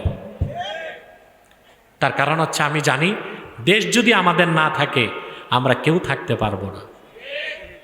কারো রাজনীতি থাকবে? কোনো দল থাকবে? থাকবে না। কারো অস্তিত্বই থাকবে না। এই 3টা স্বার্থে আমাদের ঐক্যবদ্ধ হতে হবে। রাজি আছেন? আমাদের এই 3 স্বার্থের বিরুদ্ধে কাজ করতেছে 3টি অমুসলিম সম্প্রদায়। তার মধ্যে সবচেয়ে জঘন্য হচ্ছে কুখ্যাত কাদিয়ানী সম্প্রদায়। নিঃসন্দেহে তারা কাফের এবং অমুসলিম। তাদেরকে যারা কাফের বলবে না, তারাও কাফের, কারণ তারা আল্লাহর আখিরি নবী মুহাম্মদ সাল্লাল্লাহু আলাইহি সাল্লামকে আল্লাহর শেষ নবী হিসেবে বিশ্বাস করে না। নাউজুবিল্লাহ বলবেন না? এই কুখ্যাত কাদিয়ানীদের বিশ্বাস যে 1857 সালে কোরআন বাজেয়াপ্ত হয়ে গেছে। এগুলো শুধু কাফের না নিকৃষ্ট কাফের? মুসলমানদেরকে ধোঁকা দিতে তারা, অন্য মানুষকে ধোঁকা দিতে তারা মুসলমানদের মতো দাড়ি রাখে, টুপি লাগায়, নামও রাখে। তাই বলে তারা মুসলমান হবে? দাড়ি রাখলেই কেউ যদি মুসলমান হতে পারত, তো রবীন্দ্রনাথ ঠাকুরের চেয়ে বড় মুসলমান কে হইত? সে কি মুসলিম ছিল না অমুসলিম? টুপি লাগালে মুসলমান হওয়া যায়? দিল্লি পার্লামেন্টে হিন্দু এমপিরাও তো টুপি লাগায়, মুসলমান হবে? নাম রাখলে মুসলমান হওয়া যায়? এক শয়তান বোতলে পেশাব করে উপরে নাম লেখছে শরবত, ওটা কি শরবত হবে? তদ্রুপ কাদিয়ানীরা কাফের। আব্দুল আউয়াল, আব্দুস সামাদ, মোবাশ্বের আলী, কবির চৌধুরী, শাহরিয়ার কবির, নিঝুম ঝুমদা, এসব নাম রাখার দ্বারা মুসলমান হতে তারা পারে না। আমার ভাইরা, আমার বন্ধুরা, আমার আল্লাহ নূর নবীজি আমার মুহাম্মদ মুস্তাফা সাল্লাল্লাহু আলাইহি সাল্লামের ইসলাম ও কোরআনের হাজার হাজার হাজার বছর পরে বর্তমান ভারতের কুখ্যাত পাঞ্জাবের কুখ্যাত গুরুদাসপুরের কুখ্যাত কাদিয়ানে ইংরেজ আমলে এক শয়তান নিজেকে নবী দাবি করছে। চিল্লায় বলেন নাউজুবিল্লাহ। শয়তানটার নাম রেখেছিল তার বাপ মির্জা গোলাম আহমদ কাদিয়ানী। সাবধান, তাকে গোলাম আহমদ বলা যাবে না, কারণ গোলাম আহমদ অর্থ আহমদ এর গোলাম। কোনো কাফের কোনো দিনও গোলাম আহমদ এর গোলাম হতে পারে না। আর কাদিয়ানের কাজ্জাব ছিল শেষ দরজার কুখ্যাত কাফের। সে গোলাম আহমদ এর গোলাম ছিল না, সে ছিল কুখ্যাত শয়তানের কুখ্যাত গোলাম, ইংরেজদের পা চাটা গোলাম। মির্জা গোলাম শয়তান কাদিয়ানির উপর, সে ছিল কুখ্যাত শয়তানের কুখ্যাত গোলাম। মির্জা গোলাম শয়তান কাদিয়ানির উপর গজব এসেছে 1908 সালে। যখন গজব এসেছে, কাদিয়ানের কাজ্জাব মিথ্যানবতের দাবিদার মির্জা গোলাম শয়তান কাদিয়ানি 1908 সালে ধ্বংস হয়ে কুখ্যাত জাহান্নামের কুখ্যাত কুকুরে পরিণত হয়েছে। তার অনুসারীরাও ধ্বংস হয়েছে। বর্তমানে কিছু কাদিয়ানি বাংলাদেশে আছে। ইতিমধ্যে তারা 100 সেন্টার করে ফেলেছে বাংলাদেশ। ওদের আস্তানা বেশি পঞ্চগড়ে, ঠাকুরগাঁয়ে, বগুড়াতেও করে ফেলছে। সবচেয়ে জামাত, কখনো বলে আহমদিয়া জামাত, কখনো বলে আহমদী সম্প্রদায়, কখনো বলে আহমদিয়া সম্প্রদায়, কখনো বলে আহমদী মুসলিম জামাত, কখনো বলে আহমদিয়া মুসলিম জামাত। সাবধান, যত কাদিয়ানি ছিল আছে থাকবে, তারা কেউ আহমদী জামাত নয়, আহমদিয়া জামাত নয়, আহমদী সম্প্রদায় নয়, আহমদিয়া সম্প্রদায় নয়, আহমদী মুসলিম জামাত নয়, আহমদিয়া মুসলিম জামাত নয়, তারা শয়তানি জামাত, কুখ্যাত জাহান্নামের কুখ্যাত কুকুরের দল। আমাদের সকল দলের একটাই দাবি, বিশেষ করে প্রত্যেক রাজনৈতিক ইসলামী রাজনৈতিক দলের ইশতেহারে থাকতে হবে, আমাদের সকল দলের দাবি অনতি বিলম্বে বাংলাদেশে কাদিয়ানীদেরকে রাষ্ট্রীয়ভাবে অমুসলিম ঘোষণা করতেই হবে, করতেই হবে, করতেই হবে। এই দাবি আদায় যদি জান ও মাল দেবার ডাক আসে, কারা কারা প্রস্তুত আছেন হাত তুলে দেন।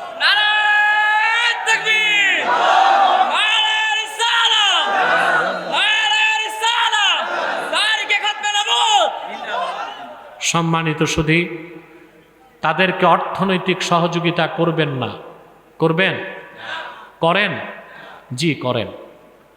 প্রাণ কোম্পানির যত জিনিস তাদের, শাহজান কোম্পানির জুস তাদের, আর এফএল এর পণ্যগুলো তাদের, প্রথম আলো, ডেলি স্টার, ভিশন এগুলো তাদের। নৈতিক দায়িত্ব হিসেবে এগুলো ধরবেন না, কিনবেন না, বেচবেন না। মনে থাকবে ভাই? আরেকটি অমুসলিম সম্প্রদায় আমাদের যুবকদেরকে ধ্বংস করে দিচ্ছে, এটার নাম হিজবুত তাওহীদ। খুব গোমরা পথভ্রষ্ট একটা দল। এরা বলে দাজ্জাল বলতে কিছু নাই, আমেরিকাই দাজ্জাল। তো আমেরিকারে সারাদিন গালি দাও, খুশি হব, তো দাজ্জাল নাই এটা বলো কেন? এটা কেন বলে জানেন? দাজ্জালকে হত্যা করতে ঈসা ইবনু মারিয়াম আকাশ থেকে নামবেন, জানেন না? ঈসা নবী না, ঈসা নামবেন, ঈসা ইবনু মারিয়াম। নবী পরিচয় না, উম্মত পরিচয়ে তিনি দাজ্জালকে হত্যা করবেন। তো ঈসা ইবনু মারিয়াম তিনি যে আকাশ থেকে নামবেন, এটা অস্বীকার করা কুফরি। তো এটা তো বলতে পারে না, বলে দাজ্জালই তো নাই, তার মানে ঈসা নামার দরকার কি? এটা হচ্ছে তাদের অপকৌশল।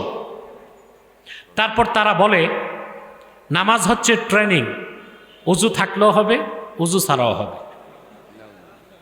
তারা বলে বোরখা, হেজাব এগুলো কোরআন হাদিসে নাই, মৌলবীদের আবিষ্কার। বোরখাকে বলে বাক্স। এবং তারা ফ্রি মিক্সিং, লিভ টুগেদার, বিবাহ বহির্ভূত সম্পর্ককে অবৈধ মনে করে না। এগুলো কি বেঈমান ছাড়া আর কিছু হতে পারে?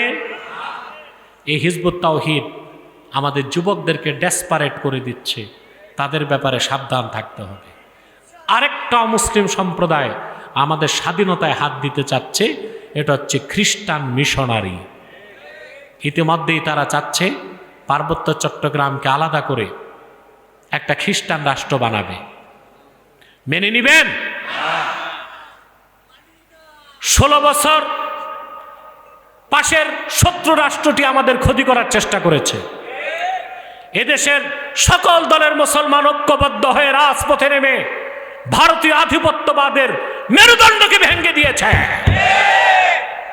তারপর দুঃখের সাথে দেখছি মার্কিন আগ্রাসন ধেয়ে আসছে। মেনে নিবেন? এটারে তো পিটানো যায়, এটারে কাছে যেটা, এটারে পিটায় পাটায় ঠিক রাখা যায়। ভয় পাইছেন আমাদের? কথা বলেন। ওটা তো হিংস্র। সারা দুনিয়ায় যত জায়গায় রক্তপাত হচ্ছে, জেনোসাইড হচ্ছে, তার পিছনে আমেরিকার হাত আছে। তাদের মাস্টার প্ল্যান হচ্ছে। এই যে বলেন নির্বাচন দেরি করতে চায় কারা?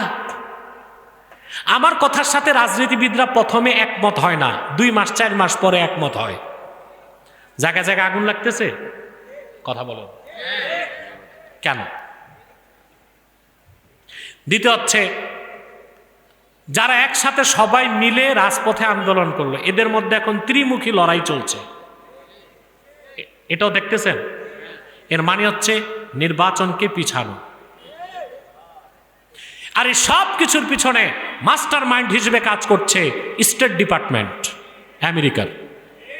তাদের উদ্দেশ্য হচ্ছে বাংলাদেশকে একটি প্যারালাইজড স্টেটে পরিণত করা। এখানে সামরিক শাসন আসুক, তারপরে গৃহযুদ্ধ হোক, মুসলমান নিজেরা নিজেদেরকে মারবে কাটবে, এক সময় তারা এসে দেশটাকে কবজা করবে। কারণ তাদের সুদূর প্রসারী চিন্তা হচ্ছে বাংলাদেশের পার্বত্য চট্টগ্রাম, ভারতের মিজোরাম, বার্মার আরাকান, এই 3টা স্টেট নিয়ে একটা খ্রিস্টান রাষ্ট্র বানাবে। খাতায় কলমে খ্রিস্টান রাষ্ট্র চালাবি ইহুদিরা। আমাদের পাশে যদি একটা খ্রিস্টান রাষ্ট্র হয়, যুগের পর যুগ রক্ত দিয়ে যেতে হবে। সেজন্য বলি, মার্কিন আগ্রাসনকেও মেনে নেওয়া হবে না। বাংলাদেশের স্বাধীনতাকে আগ্রাসন মুক্ত রাখতে প্রয়োজনে এদেশের মুসলমান আরেকটা বিপ্লবের ডাক দিবে বাংলাদেশে। খ্রিস্টান মিশনারির দিকে নজর দিতে হবে, ওদের সমস্ত কাজকর্মকে ক্লাবস করে দিতে হবে বাংলাদেশে। রাজি আছেন? আল্লাহ আমাদেরকে কবুল করুন, আল্লাহ আমাদেরকে মঞ্জুর করুন, বলুন আল্লাহুম্মা আমিন। আহারে, এত রাতে আবার প্রশ্ন নিয়ে আসছো। ঠিক আছে, আমি সংক্ষেপ উত্তর দিয়ে দিচ্ছি, আপনারা উঠাউঠি করতে পারবেন না। 11 বার ইস্তেগফার পড়েন, 1 বার সূরা ফাতিহা পড়ুন, 3 বার সূরা ইখলাস পড়ুন। আল্লাহ করিম।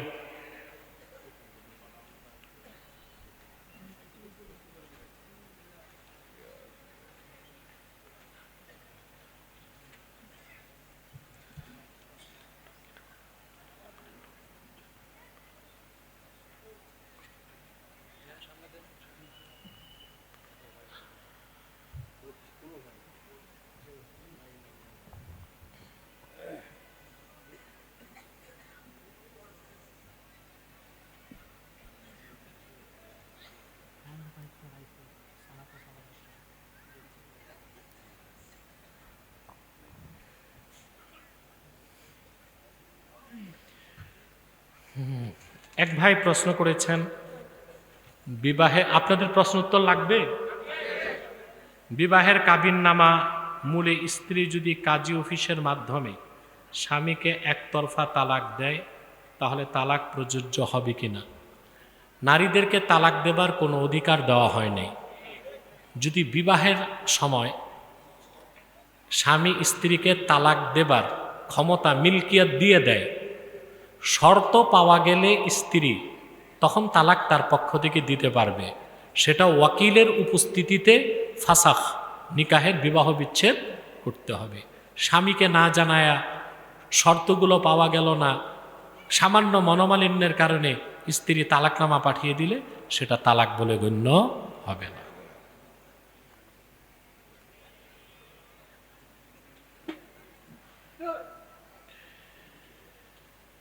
সূরা আহজাবের 56 নং আয়াতের ব্যাখ্যায় দরুদ সালামের কথা বলা হয়নি, বরং জিকিরের কথা বলা হয়েছে। এক বক্তা বলেছে, দেখুন, দরুদ সালামের কথা তো কোরআন শরীফে এসেছে, ইয়া আইয়ুহাল্লাযীনা আমানু সাল্লু আলাইহি ওয়া সাল্লিমু তাসলিমা, পরিষ্কার। জিকিরের কথা তো আছেই কোরআনে, দরুদ সালামের কথা কি নাই? সুবহানাল্লাহ। হে ঈমানদারগণ, তোমরা আল্লাহর নবী নূর নবীজি মুহাম্মদ সাল্লাল্লাহু আলাইহি ওয়াসাল্লামের খেদমতে দরুদ পাঠাও। ও সাল্লিমু তাসলিমা, একটু পার্থক্য আছে সালামের ক্ষেত্রে। সাল্লু সালাতান বলা হয় নাই, কিন্তু সাল্লিমু তাসলিমা বলা হয়েছে। আর সালাম পাঠাও আদবের সাথে, বিনয়ের সাথে, ইখলাসের সাথে।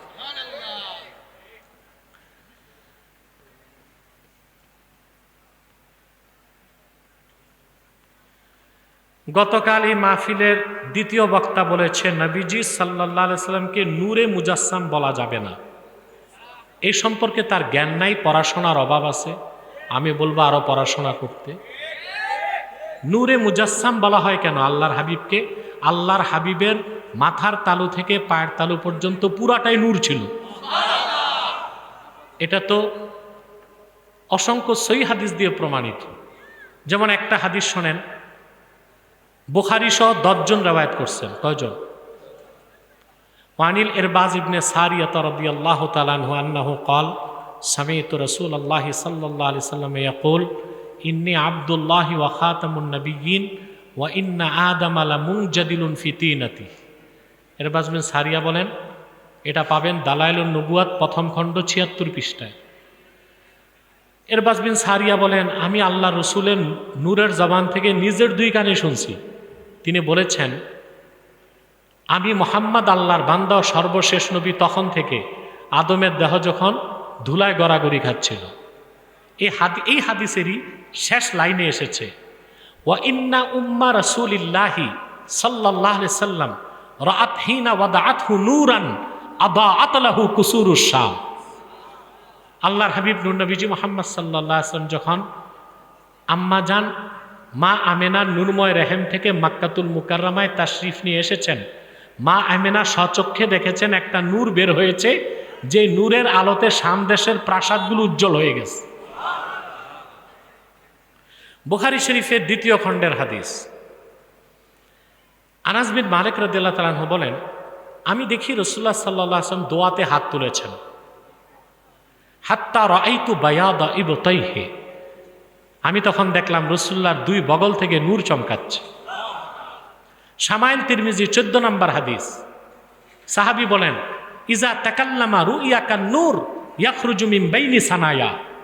রাসূলুল্লাহ সাল্লাল্লাহু আলাইহি ওয়াসাল্লাম যখন কথা বলতেন বেহেশতি হাসি হাসতেন, যখন বেহেশতি হাসি হাসতেন রাসূলুল্লাহর 2 দাঁতের ফাঁক থেকে নূর বেরিয়ে যেত। মুসান্নাফ ইবনে আব্দুর রাজ্জাক, মুসান্নাফ আব্দুর রাজ্জাকের মধ্যে এসেছে সহিহ সনদে আব্দুল্লাহ বিন আব্বাস থেকে বর্ণিত। তিনি বলেন, আব্দুল্লাহ বিন আব্বাস বর্ণনা করছেন, আব্দুর রাজ্জাক তার মুসান্নাফে জুজুল মাফকুদে হাদিসটি এনেছেন সহিহ সনদে। লাম ইয়াকুন লিরাসূলিল্লাহি সাল্লাল্লাহু আলাইহি ওয়াসাল্লাম জিল্লুন, রাসূলুল্লাহ সাল্লাল্লাহু আলাইহি ওয়াসাল্লামের কোনো ছায়া ছিল না। ওয়ালাম ইয়াকুম মা শামসিন কাত্তু ইল্লা গালাবা দাউহু দাউ আশ-শামস, ওয়ালাম ইয়াকুম মা সিরাজিন কাত্তু ইল্লা গালাবা দাউহু দাউ আস-সিরাজ। রাসূলুল্লাহ সাল্লাল্লাহু আলাইহি ওয়াসাল্লামের কোনো ছায়া ছিল না, কারণ রাসূলুল্লাহ সাল্লাল্লাহু আলাইহি ওয়াসাল্লামের পুরা জিসিমটাই ছিল নূর। এজন্য আল্লাহর হাবিব নূর নবীজি মুহাম্মদ সাল্লাল্লাহু আলাইহি ওয়াসাল্লামকে আমরা বলি নূরে মুজাসসাম।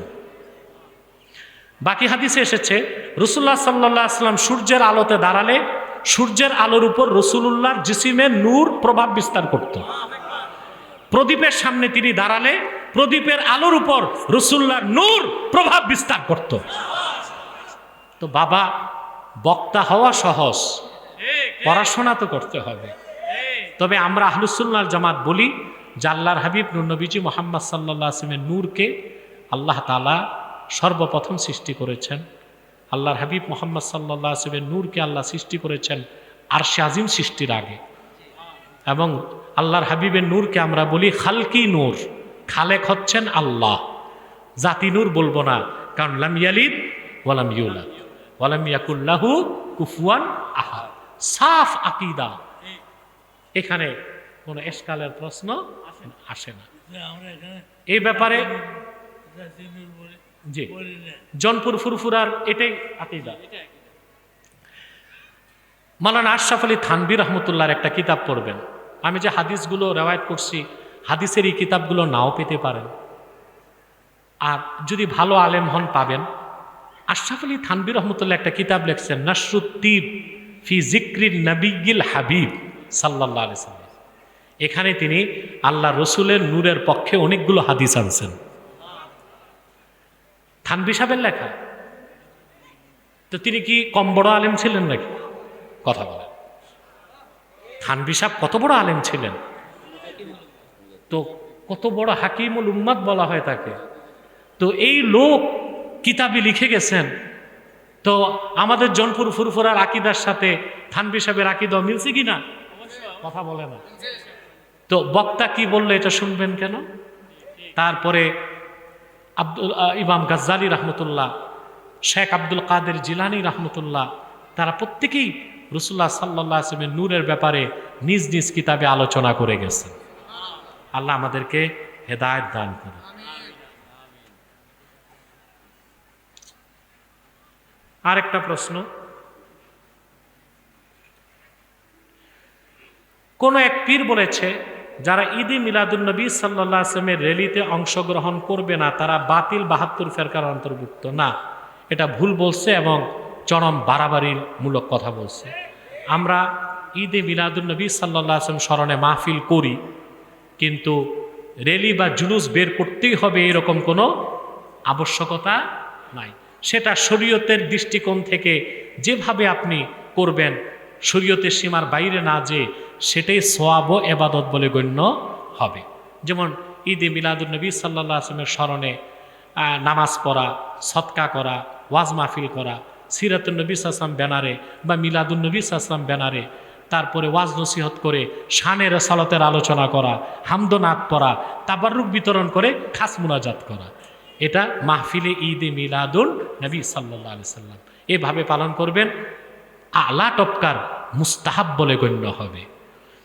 তো কোনো মুস্তাহাব বিষয় কারো উপর চাপিয়ে দেওয়াটা যায় না। কথা বুঝতে পারছেন? আসুন আমরা মুনাজাতের আগে একটু সালাত ও সালাম করি, তারপর মুনাজাত করি, যেন আল্লাহ আমাদের দোয়া কবুল করে। আরে এখন ব্যাগ পাঠাবা, মানুষ বিরক্ত হয়ে গেছে। ব্যাগ যাও, যাও ব্যাগ নিয়ে যাও, ব্যাগ নিয়ে যাও। কারা কারা ব্যাগ নিয়ে যাবে? ব্যাগ নিয়ে আবার বাড়ি যায়ও না, স্টেজে এসো। কারণ ও তো তাউরিয়া করতে পারে যে আমারে ব্যাগ দিতে বলছে, টাকা তুলতে বলছে, দিতে তো বলেন না। এইটাই তো আপনাদের মুনাফিকি প্রমাণ পাওয়া গেল এখন। আরে দেন আর না দেন, মুনাজাত তো করে যাবেন বাবা। ব্যাগটা যাচ্ছে, আমরা 1 মিনিট জিকির করে সালাত ও সালাম পরে মুনাজাত করব। মহব্বতে লা ইলাহা ইল্লাল্লাহ,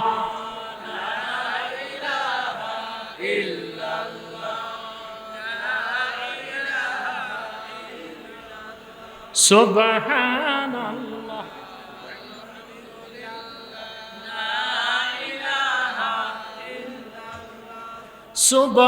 সুবহানাল্লাহ,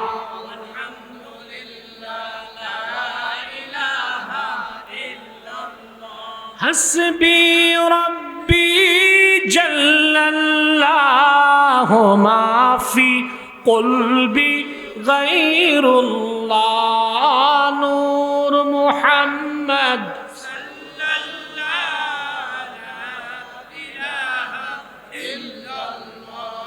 সুবহানাল্লাহ, আলহামদিন সাল্লাল্লাহু আলাইহি ওয়াসাল্লাম রাহমাতিল লিল আলামিন ওয়া আলা আলিহি ওয়া আজমাইন। ربنا ظلمنا أنفسنا وإن لم تغفر لنا وترحمنا لنكونن من الخاسرين। আল্লাহ তাআলা মহাস্থান ইসলামী যুব সমাজের উদ্যোগে আয়োজিত আজকের মাহফিলে তোমার অসংখ্য জাকের শাকের নেককার বান্দা নিয়ে হাত তুলেছি। আল্লাহ, পর্দার আড়ালের মা বোনেরা আছেন, এতগুলো মানুষের মধ্যে যার দুটো হাত তোমার ভালো লাগে আল্লাহ, তার দুটো হাতের বিনিময়ে আমাদের জিন্দেগীর সব গুনাহ মাফ করে দাও রব্বুল আলামিন। হৃদয়ের গভীর থেকে দোয়া করি আল্লাহ, তোমার আখিরি নবী নূর নবীজি আমার মুহাম্মদ মুস্তাফা সাল্লাল্লাহু আলাইহি ওয়াসাল্লাম আজ থেকে ১৫০০ বছর আগে দুনিয়া থেকে বিদায় নিয়েছেন। হায়াতুন নবী হিসেবে জান্নাতুল ফেরদাউস রওজা মুবারকে বিশ্রাম নিয়েছেন। আল্লাহ, জীবনে একবার তোমার আখিরি নবী নূর নবীজি আমার মুহাম্মদ মুস্তাফা সাল্লাল্লাহু আলাইহি ওয়াসাল্লামের জান্নাতুল ফেরদাউস রওজা মুবারকে উপস্থিত হয়ে গো আল্লাহ, তোমার হাবিবের নূরের কদমে দরুদ ও সালামের হাদিয়া দেবার আগে আল্লাহ তুমি ডাক দিও না। মালিক, একবার বা একাধিকবার যারা সোনার মদিনায় নূরের মদিনায় যেতে পেরেছি আল্লাহ, জীবনে বারবার তোমার আখিরি নবী নূর নবীজি আমার মুহাম্মদ মুস্তাফা সাল্লাল্লাহু আলাইহি ওয়াসাল্লামের নূরের শহর মদিনাতুল মুনাওয়ারা জিয়ারতের জন্য তাদের কপালটা খুলে দাও। আল্লাহ তাআলা, হৃদয়ের গভীর থেকে দোয়া করি আল্লাহ, তোমার আখিরি নবী নূর নবীজি আমার মুহাম্মদ মুস্তাফা সাল্লাল্লাহু আলাইহি ওয়াসাল্লামের নূরের চেহারা মোবারক স্বপ্নে একবার দেখে গো আল্লাহ, জান্নাত ওয়াজিব হবার আগে তুমি ডাক দিও না। আল্লাহ একবার বা একাধিকবার যারা তোমার আখিরি নবী নূর নবীজি মুহাম্মদ মুস্তাফা সাল্লাল্লাহু আলাইহি ওয়াসাল্লামের নূরের চেহারা মোবারক স্বপ্নে দেখার সৌভাগ্য লাভ করেছে আল্লাহ, জীবনে বারবার দেখার জন্যে তাদের কপালটা তুমি জান্নাতি কপাল বানায় দাও। আল্লাহ তাআলা আমাদের অনেকের বাবা নাই, অনেকের মা নাই, অনেকের দাদা দাদি নানা নানি আত্মীয় স্বজন ছেলে সন্তান স্ত্রী পরিজন দুনিয়ার থেকে বিদায় নিয়েছে। যত মানুষ ইমানের দৌলত সিনায় নিয়ে কবরে গেছে আল্লাহ, তাদের কবর আযাবগুলো তুমি মাফ করে দাও, আর তাদের কবরগুলোকে জান্নাতের বাগান বানায় দাও। আল্লাহ তাআলা আমি সহ যত পাপী মুসলমান নরনারী হাত তুলেছে, তোমার কোরআনকে সামনে নিয়ে হাত তুলেছি আল্লাহ, আমি সহ প্রত্যেকের জিন্দেগির গুনাহগুলো মাফ করে দাও, আমাদের প্রত্যেককে তোমার অলির কাতারে জায়গা করে দাও। আল্লাহ তাআলা রব্বুল আলামিন পর্দার আড়ালে আমার মা বোন যারা হাত তুলে বসে আছেন আল্লাহ, তাদের মনে কত দুঃখ আছে, কষ্ট আছে, কাউকে বলে না, মনের দুঃখ মনে লালন করে তিল তিল করে জীবনটা ক্ষয় করে দেয়। এরকম যত মা বোন হাত তুলেছে তাদের মনে সব দুঃখ কষ্ট দূর করে দাও, তাদের প্রত্যেককে এক একটি সোনার সংসার হাদিয়া দাও, তাদের সন্তানগুলোরে তাদের ফরমাবর্দার বানায় দাও। আমার বোন যারা আছে বিয়ে হয় নাই কুমারী, প্রত্যেক বোনকে এক একজন ইমানদার চরিত্রবান সক্ষম যুবকের দ্বারস্থ করে দাও। আল্লাহ তাআলা মহাস্থানগড়ের আমার কলিজার টুকরা যুবকগুলোরে তোমার হাতে তুলে দিলাম, প্রত্যেক যুবককে খাঁটি ইমানদার বানায় দাও, সহি আকীদার ধারক বানায় দাও, আহলুস সুন্নাল জামাতের অনুসারী বানায় দাও, খাতমে নবুয়ত আন্দোলনের সৈনিক বানায় দাও, নামাজি বানায় দাও, রোজাদার বানায় দাও। আমার যে যুবকটার কর্ম নাই তারে সম্মানজনক কর্মসংস্থানের ব্যবস্থা করে দাও, যে যুবকটা ব্যবসা করে ব্যবসায় বরকত দাও আল্লাহ, যে যুবকটা বিদেশ যেতে চায় তার বিদেশ যাবার স্বপ্নটা পূরণ করে দাও। রব্বুল আলামিন এই মানুষগুলো কেন কষ্ট করেছে তুমি জানো আল্লাহ, তোমাকেই তো পেতে চায় আল্লাহ, প্রত্যেককে দিনদার বানায় দাও, প্রত্যেকের হৃদয়ে কোরআন সুন্নাহর ভালোবাসা জাগ্রত করে দাও। আয় আল্লাহ, সকল প্রতিকূল পরিবেশে তোমার দিনকে হৃদয়ে লালন করে প্রয়োজনে যেন জীবন উৎসর্গ করতে পারি আল্লাহ। শিরক কুফর নেফাক থেকে বাঁচাও, আমাদের মৃত্যু যখন দিবা তোমার হাবিবের উম্মত করে মৃত্যু দিও মাবুদ। আল্লাহ আমাদের মাহফিলের শুরু থেকে এখন পর্যন্ত ইচ্ছায় অনিচ্ছায় যত শিরক হয়েছে কুফর হয়েছে তার থেকে মাফ চাই আল্লাহ, তুমি মাফ করে দাও আল্লাহ। আস্তাগফিরুল্লাহ রাব্বি মিন কুল্লি যামবি ওয়া আতুবু ইলাইহি। বিসমিল্লাহির রহমানির রহিম। আশহাদু আল্লা ইলাহা ইল্লাল্লাহ ওয়া আশহাদু আন্না মুহাম্মাদান আবদুহু ওয়া রাসূলুহু সাল্লাল্লাহু আলাইহি ওয়াসাল্লাম। প্রিয় ভাইরা আমার, আল্লাহ তাআলা এই মাহফিলের জন্য এই মহাস্থান বাজারের ব্যবসায়ীরা টাকা পয়সা দিয়েছে, কোরআনের মাহফিলের বরকতে তাদের ব্যবসা প্রতিষ্ঠানে তুমি বরকত দাও। আগুন থেকে, পানি থেকে, চুরি থেকে, বিদ্যুৎ স্পর্শ থেকে, সকল প্রকার মুসিবত থেকে তাদেরকেও তাদের প্রতিষ্ঠানগুলোকে তুমি হেফাজত করো আল্লাহ।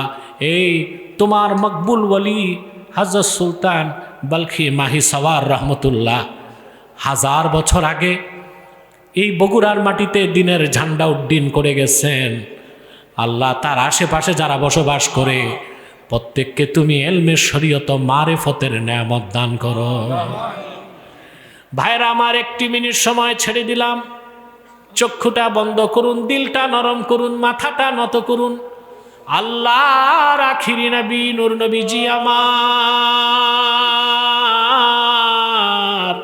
মুহাম্মদ মুস্তাফা সাল্লাল্লাহু আলাইহি ওয়াসাল্লামের ওসিলা ধরে আল্লাহর কাছে চান, যা চাইবেন তাই পেয়ে যাবেন। ভাইরা আমার, যদি পারেন মুনাজাতে সারা জীবনের গুনার কথা মনে করে আমার আল্লাহর কাছে আত্মসমর্পণ করে 2 ফোঁটা চোখের পানি ছেড়ে দেন, দোয়াও কবুল হয়ে যাবে, তওবাও কবুল হয়ে যাবে।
اللهم إنا نتوسل إليك بوسيلة حبيبك المحترم نبيك الخاتم سيدنا وسيد الأبرار نبينا ونبي الأنبياء محمد بن عبد الله نبي الله رسول الله صلى الله عليه وسلم الذي أكملت به قصر النبوة وحكمت أن لا نبي بعده وأعلنت في القرآن بالبرهان أن محمدا صلى الله عليه وسلم خاتم النبيين والمرسلين قبل 1500 سنة وصلى الله تعالى على خير خلقه نبينا محمد نور الله وعلى آله وصحبه أجمعين برحمتك يا أرحم الراحمين السلام عليكم ورحمة الله تعالى وبركاته